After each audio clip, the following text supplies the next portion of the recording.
All right, got the second gen in the shop today.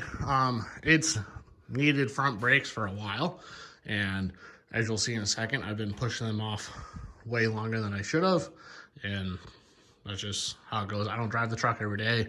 I drive on the weekend and haul the trailer back and forth and stuff like that.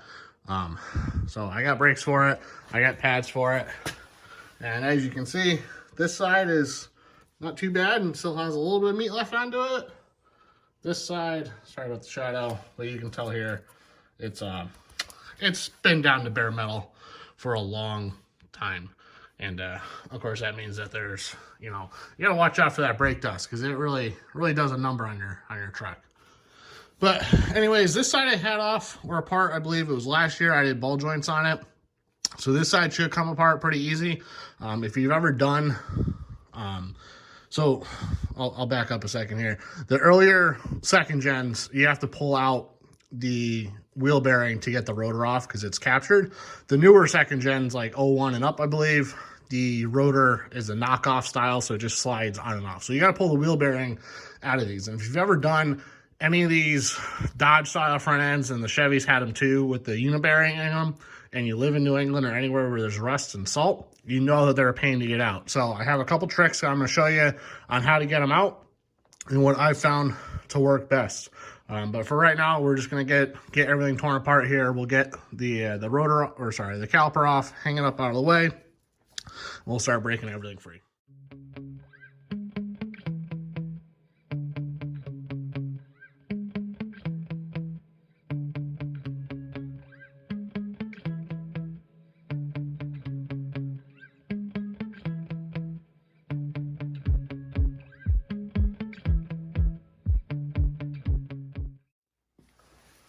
All right, so I got all the hardware off, got to the point where the rotor and hub assembly is ready to come off. It's a 3/8 or 10 millimeter Allen to take off the take off the caliper bolts.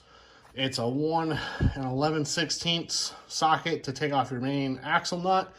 And then there's a couple different variations of bolts that are used to hold on the wheel bearing itself. So mine have a 14 millimeter 12-point hex on them. If you buy new bolts, which I am going to be putting in because these are pretty beat by this point, those are just a normal hex, so normal sockets. So just take a look. The trick with those is be patient with them. Make sure you have the right size socket. Make sure the socket is on all the way up to the head, and then try to break it free. Leverage is your friend, so I got a big breaker bar there. Like I said, this side's been apart before, so they came out fairly easy. Don't go trying to kill them right away with an impact gun. Try to break them free, and that way you can tell if you're starting to round over the head or if you're not. They are not in a good spot to get to if you need to try to grind the heads off of those. So now to get to the point to get your hub assembly out of your knuckle here, there's a couple different options. Have them laid out here on the floor for you. So option one is a hammer. You can just beat on it. If you're replacing the rotor, then you can beat on the rotor and it's not a big deal. If you're trying to only do a wheel bearing, then you would want to put a bolt in the hub and get them started, and then use a socket and extension and stuff and hit that and drive out. If the truck's not rusty, probably enough to do it. Plan B would be an air hammer, which I've had moderate luck for, and they do make special adapters here that are meant to sit over the head of the bolt, so you're not mushrooming the bolt out and you're pushing against the shoulder. This is what I've found to work the absolute best. Essentially, you could do the same thing with a socket and extension. This is a solid piece of steel that's opened up at the end to go over the bolt. I'll show you. This goes over the bolt head, and then the back here hits the axle, and you use the power steering of the truck to push it out. I've had great luck with this. And then the end-all be-all would be this OTC hub puller, which I've never had out of the box. I've never used, but this is like, I guarantee you're going to get the thing out, and it may come out in 6 pieces, but at least it's out. So I'm probably just going to use that for ease on this, and we'll finish getting that out. So this is how that piece goes. So you get the bolt started in the hub like that, and you turn the wheel, and it's going to contact the back part of the axle housing here. It is a hell of a lot easier if you have 2 people, because you have one person hold this in place and walk it back and forth to either side. But then essentially, if it's really stuck in there, you'll start off the truck and you'll just use the power steering. And there's a bunch of leverage on here due to the geometry and how it's laid out. But that will get that bearing out. And I've had great luck, especially on this one. This particular truck is why I bought that. And I got it out.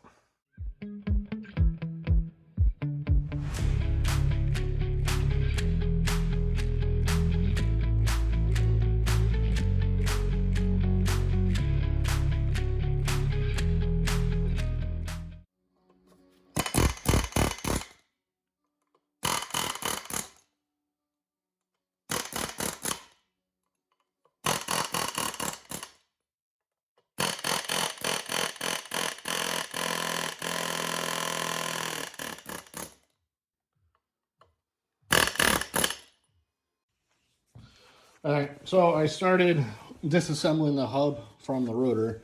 The wheel studs came out. That one's been broken for a long time. So whatever, don't worry about that. And it's locked in there pretty good. And as I beat on it more and more, the way that this bearing felt, which you can see, it doesn't spin very easy, started feeling worse and worse. So I just ordered some and they will be here in a couple days and we're just gonna go that route. I don't need the truck today, so I'm not gonna spend the extra money to get them from the hardware store. I'll just wait for them to come in from online. But I will tear apart the other side so that it's all set, ready to go back together when the parts do come in. And I did order 2 wheel bearings just because if one side's bad, the other side's gonna be bad. And that side's never been apart before. So we'll just set you up on time lapse and we'll get that side torn apart.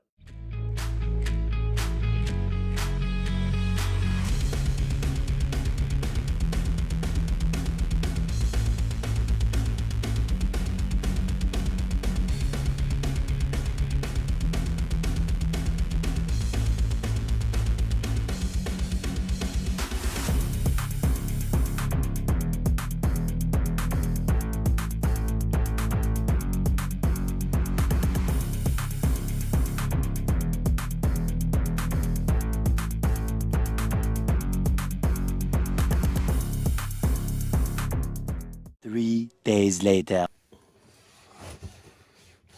All right, all the parts came in. I got the Detroit axle, brake rotors, and pads that I had when I started the project, and then 2 new wheel bearing hub assemblies that I got that are a FKG brand. Pretty much the cheapest, most decent option I can find on Amazon. All these came from Amazon. I'll put a link in the description below, just in case you got the same truck and you're looking for parts.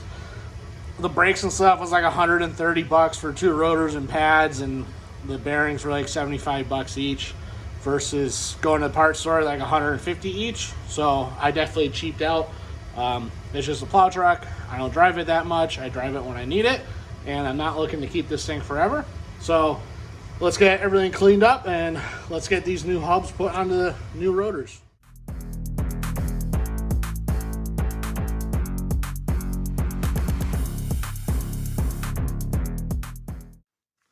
All right, so as you saw, I got the studs pressed in. I put anti-seize on everything that I could, just out of habit, and good practice for that. So new bearing assemblies are installed into the new rotors. We're gonna go over and start reassembling everything. There's a backing plate and a spacer that need to go on. If your truck is rusty and they're falling apart, at a minimum, you need to at least have the part that sits between the spindle flange and the hub flange, because it does act as a spacer, and you will have alignment issues with the rotor and caliper if those are not in there. I've learned that lesson the hard way. You got to put everything together, you leave those pieces out because they're almost nothing left of them, and you have that issue. So I'll just point that out when I get over there, and we'll just get everything put on. I got new bolts I'm gonna put in, and then it's just reverse order as it came off, tighten everything up, and we'll be out of here pretty soon.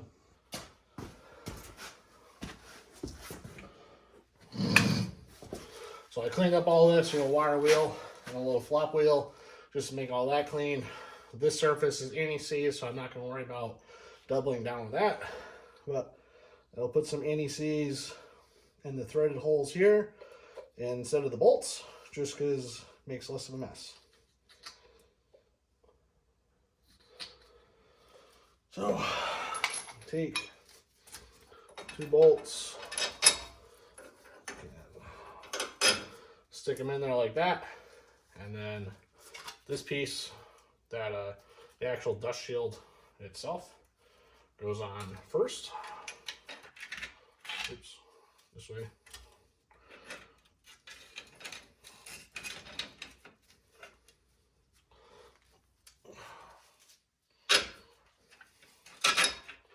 Goes on like that. And this piece, you're gonna line up the flat side with the flat side, same way. Just like that. And then you'll just line up the axle shaft here, which I'll just put a little or a lot anti-seize on just for good measure, along with those threads. And this part can kind of be a pain because there's never enough hands and things to hold. So of course this ratchet set, that'll be able to go in there.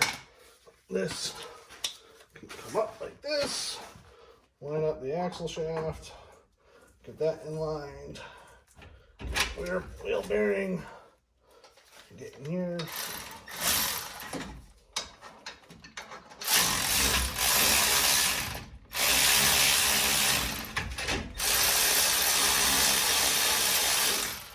I'm just gonna get up in there and started just like that. I put anti-seize on this flange first, which I shouldn't have because now I gotta fight with it. So, oh well.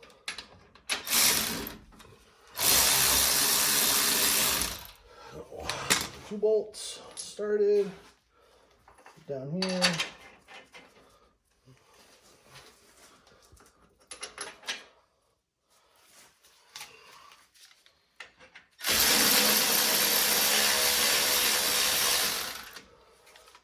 Three. And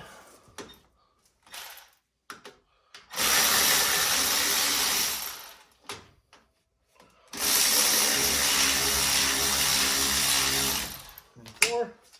Now, stick that back all the way and snug them up.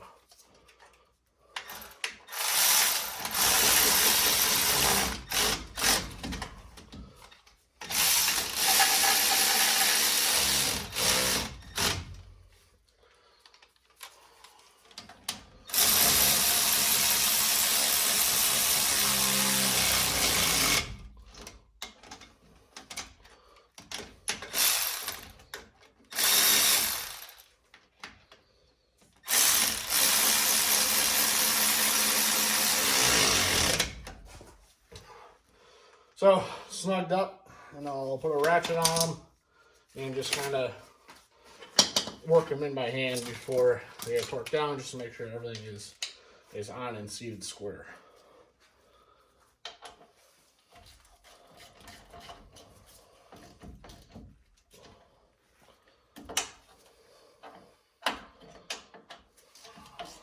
So these new bolts are a 14mm 6-point opposed from the old ones, which are a 14mm 12-point.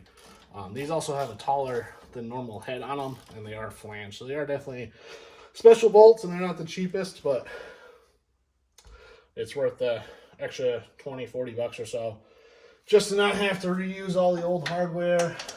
And know that when you have to inevitably take this thing apart again to do ball joints, yeah, you'll actually be able to get everything apart. So next step is just going to be reinstall everything else, which is pretty straightforward. Kind of do a recap when I'm done, but you'll put the axle nut back on with the washer, torque the main bolts down, caliper back on.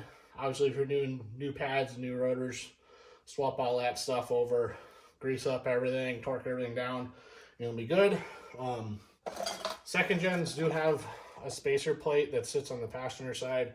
I don't remember the exact reason why, but make sure that that goes back on there.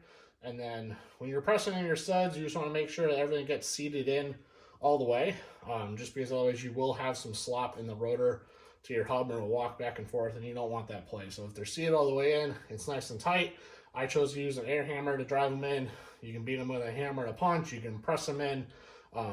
Whatever you do, do not just run the lug nut down and use that to pull them through. If you have one of those special install tools, which is just pretty much a captured bearing that you tighten against, that's okay to use. But if you just run the lug nut on, you will strip them out.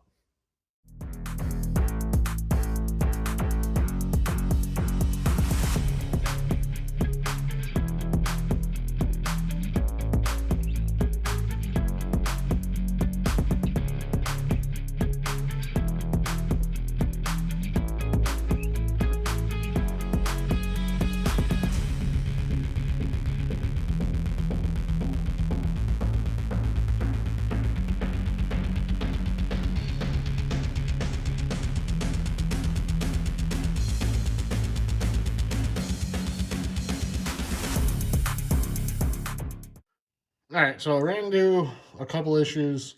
The new hub bolts that I got were probably about a ½ inch longer, and I think that they were hitting the back of the hub.